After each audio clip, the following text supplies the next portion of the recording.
ಹೆಂಡತಿ ಕಾಟಕ್ಕೆ ಪರಾರಿಯಾಗಿದ್ದ ಟೆಕ್ಕಿ ಪತಿರಾಯ ಪತ್ತೆ. ಜೈಲಿಗೆ ಹೋಗ್ತೇನೆ, ಮನೆಗೆ ಮಾತ್ರ ಹೋಗಲ್ಲ ಎಂದು ಪಟ್ಟು.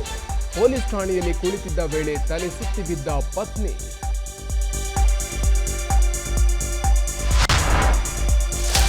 ದಿನಾಂಕ ಘೋಷಣೆಗೂ ಮುನ್ನವೇ ರಂಗೇರಿದ ಚನ್ನಪಟ್ಟಣ ಅಖಾಡ. ಬೈ ಎಲೆಕ್ಷನ್ ಸಂಬಂಧ ಡಿಕೆ ಬ್ರದರ್ಸ್ ಮೀಟಿಂಗ್. ಕುತೂಹಲ ಕೆರಳಿಸಿದ ಡಿಕೆಶಿ ಸುರೇಶ್ ಚರ್ಚೆ.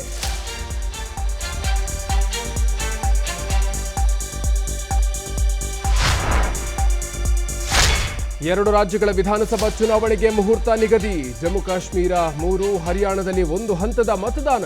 ಅಕ್ಟೋಬರ್ 4ರಂದು ಫಲಿತಾಂಶ.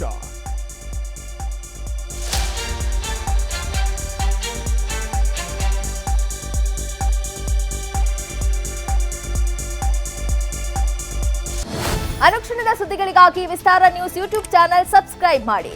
ಹೊಸ ಸುದ್ದಿಗಳ ನೋಟಿಫಿಕೇಶನ್ಗಾಗಿ ಬೆಲ್ ಐಕಾನ್ ಕ್ಲಿಕ್ ಮಾಡಿ. ಲೇಟೆಸ್ಟ್ ಅಪ್ಡೇಟ್ಸ್ಗಾಗಿ www.vistaranews.com ವೆಬ್ಸೈಟ್ಗೆ ವಿಸಿಟ್ ಮಾಡಿ. ಅಂಗೈಯಲ್ಲೇ ಜಗತ್ತಿನ ಸುದ್ದಿ ತಿಳಿಯಲು ವಿಸ್ತಾರ ನ್ಯೂಸ್ ಕನ್ನಡ ಆಪ್ ಡೌನ್ಲೋಡ್ ಮಾಡಿ.